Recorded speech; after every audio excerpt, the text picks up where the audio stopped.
मेरे भाइयों और दोस्तों, आज इस वीडियो के माध्यम से मैं आप सभी को ये बताना चाहता हूँ कि लोकसभा 2024 महाराष्ट्र में और पूरे देश में लोकसभा के इलेक्शन होने जा रहे हैं। लोक सेना संगठन ने, चुनाव आयोग ने जैसे ही अधिसूचना जारी की थी तो लोक सेना संगठन ने कांग्रेस अध्यक्ष मल्लिकार्जुन खड़गे, सोनिया गांधी, राहुल गांधी, नाना पटोले,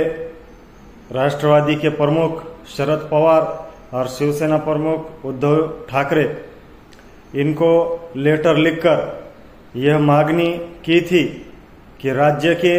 48 जगह में से मुस्लिम समाज को 10 जगह राजकीय हिस्सा देना चाहिए। आपके पार्टी में कई सालों से जो मुस्लिम पदाधिकारी काम करते हैं,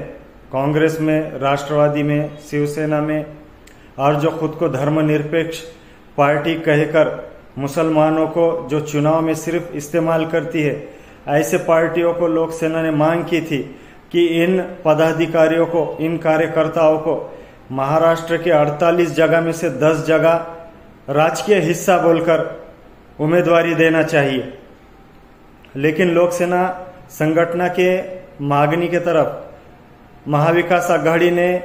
नजरअंदाज किया था। बार बार लोक सेना संगठन ये कहती थी इनसे कि आप चुनाव मैदान में आपके उम्मीदवार उतारो, वरना लोक सेना संगठन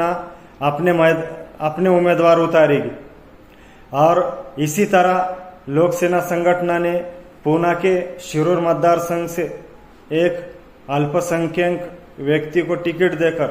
चुनाव मैदान में उतारा है। बाकी के भी कई जिलों से बात हो रही थी और ज्यादा से ज्यादा सीटें देने का इरादा था, लेकिन फिर मन में आया, लोक सेना संगठन के कार्यकारिणी के बैठक में यह फैसला लिया गया कि हम अगर ज्यादा से ज्यादा सीट डालेंगे, उतारेंगे, तो धर्मनिरपेक्ष और सेकुलर पार्टी के सीट का नुकसान होगा। इसलिए हमने ज्यादा से ज्यादा सीटें नहीं लड़वानी चाहिए और अपनी ताकत है तो धर्मनिरपेक्ष पार्टियों के पीछे, जो खुद को सेकुलर कहते हैं लेकिन सेकुलर की भूमिका नहीं निभाते, ऐसे पार्टियों को है तो साथ देना चाहिए। और हम न बीड़ में हमने उम्मीदवार दिया, न औरंगाबाद में दिया, न उस्मानाबाद में दिया, न अहमदनगर में दिया, और ना ही बम्बई में दिया, ना ही भिवंडी में दिया, और ना ही नासिक में दिया। महाराष्ट्र के बहुत सारे ऐसे मुस्लिम बहुल क्षेत्र है जहां से मुस्लिम उम्मीदवार लोकसभा से चुन के आ सकता है। लेकिन कांग्रेस, राष्ट्रवादी और खुद को धर्मनिरपेक्ष कहने वाले पार्टी और नेता को क्या हुआ जो मुस्लिम समाज की तरफ दुर्लक्ष्य कर रहा है और सिर्फ चुनाव में ही मुस्लिम समाज के इफ्तारी और शुरखुरमा पार्टी याद आती है। टोपी और गमजा पहनकर मुसलमानों को टोपियां पहनाने का काम करते हैं और इनके साथ जो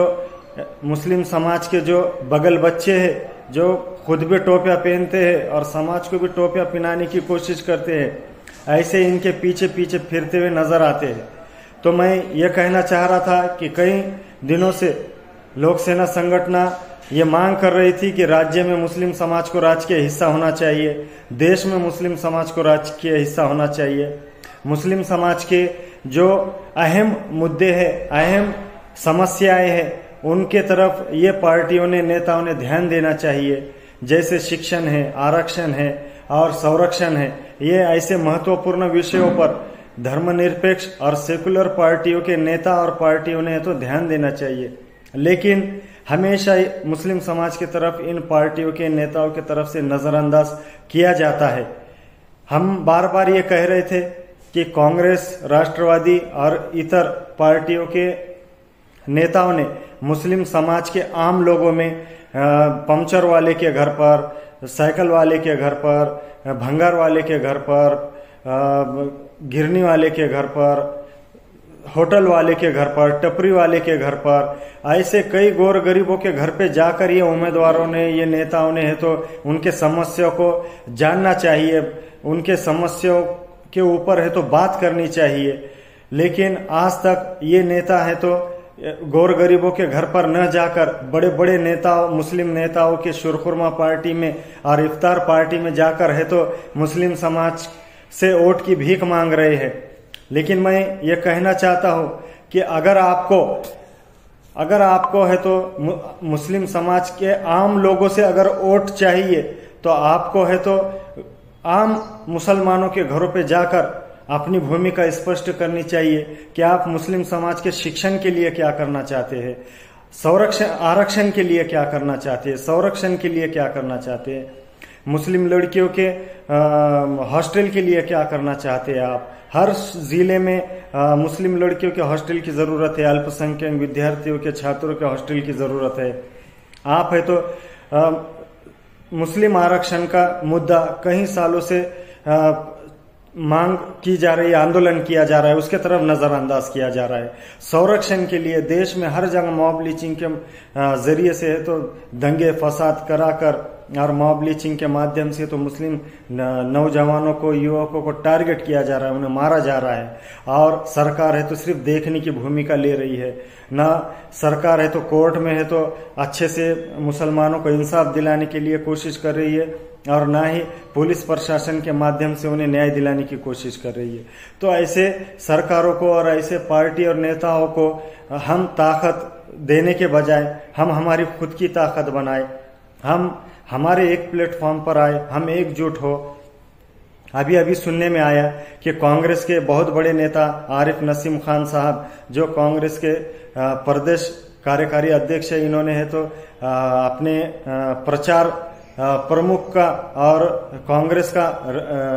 राजीनामा दिया है। ये हम उनके फैसले का स्वागत करते हैं और आने वाले दिनों में मुस्लिम समाज आपके पीछे खड़ा रहेगा अगर आपने सही सच्चे दिल से अगर कुर्बानी दी। और एक अपील लोक सेना संगठन के और तमाम महाराष्ट्र के जनता की तरफ से आपको एक अपील करते हैं कि जो भी कांग्रेस राष्ट्रवादी में मुस्लिम नेता काम कर रहे हैं और जो सेकुलर पार्टियों में काम कर रहे हैं, तो अपने मुस्लिम समाज के लिए एक तो राजकीय हिस्सा मांगे, या वरना है तो अपने पदों से राजीनामा दे और मुस्लिम समाज की ताकत बने, तब जाके आपके पीछे मुस्लिम समाज खड़ा रहेगा। नहीं तो इसके आगे मुस्लिम समाज आपके पीछे खड़ा रहेगा। ये जो आपकी सोच है और ये जो आपके विचार है तो ये एकदम गलत है। मुस्लिम समाज आपको है तो पहचान चुका है। एक तो आप राजीनामा दो, या तो मुस्लिम समाज को राजकीय हिस्सेदारी अपने आका और काका से मांगो, तभी जाके मुस्लिम समाज में है तो वोट मांगने आओ,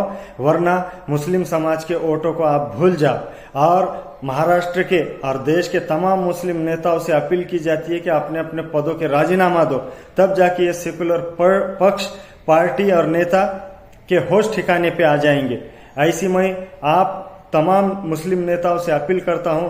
और महाराष्ट्र के तमाम जनता से भी अपील करता हूं कि जो नेता हमारे पास आएगा, अपनी भूमिका हमारे समाज के प्रति स्पष्ट करेगा, उन्हीं को वोट दो, उन्हीं को ताकत दो, वरना उनको जय हिंद जय महाराष्ट्र बोलो। अल्लाह हाफिज।